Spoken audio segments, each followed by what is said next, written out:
திருச்சியில், அதாவது தென் தமிழகத்தில், சென்னை இல்லாத தென் தமிழகத்தில் முதல் முறையாக ஆர்எஃப்ஏன்ற கருவியை இன்ட்ரடியூஸ் பண்ணுறோம் நம்ம டாக்டர் ஜி விஸ்வநாதன் ஹாஸ்பிட்டலில். இந்த கருவியானது ஆர்எஃப்ஏனா ரேடியோ ஃப்ரீக்வன்சி அப்ளேஷன்ற கருவி. இந்த கருவியை முன்பு கேன்சருக்கு மட்டும்தான் பயன்படுத்திக்கிட்டு இருந்தோம். இப்போ கேன்சர் இல்லாத கட்டிகளுக்கும் இதை பயன்படுத்துகிறோம். இது தலையிலிருந்து, மூளை இல்லாத தலையிலிருந்து மற்ற எல்லா பகுதிகளுக்கும் இது யூஸ் பண்ண முடியுது. இது அறுவை சிகிச்சை இல்லாமல் குணப்படுத்துறதுக்காக மிக முக்கியமான கருவி.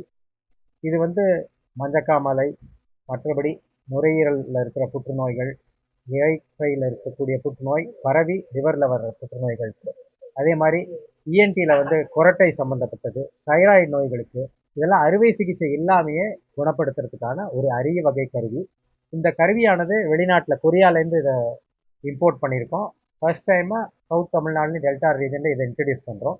இந்த கருவி மூலமாக பல பெண்களுக்கு தைராய்டு போன்ற நோய்களுக்கு அறுவை சிகிச்சை இல்லாமையே இதை குணப்படுத்த முடியும். ஸோ ஸ்காரே இருக்காது. அதே மாதிரி குணப்படுத்த முடியாத மஞ்சக்காமலைகளுக்கு இந்த ஆர்எஃப்ஏ மூலமாக மஞ்சக்காமலைக்கு தீர்வு காணலாம்.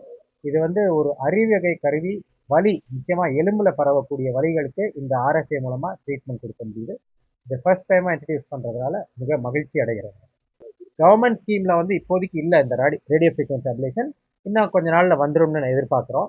இது காஸ்ட் இதுக்கு இந்த அறுவை சிகிச்சை பண்ணுற அந்த கருவி பயன்படுத்துகிறோம்ல, அந்த கருவியானது நம்ம ஊசி போட்டுக்கிற மாதிரி டிஸ்போசபிள் கருவி. அது ஒவ்வொரு தடவையும் யூஸ் பண்ணால் ஒருத்தருக்கு தான் யூஸ் பண்ண முடியும், தூக்கி போட்டுருவோம். அந்த கருவியோட விலை தான் கிட்டத்தட்ட 50,000லேருந்து 1.5 லட்ச ரூபா வரைக்கும் செலவு இருக்கும். ஸோ எந்த பகுதிக்கு யூஸ் பண்ணுறோமோ அந்த பகுதிக்கான காஸ்ட் வரும்.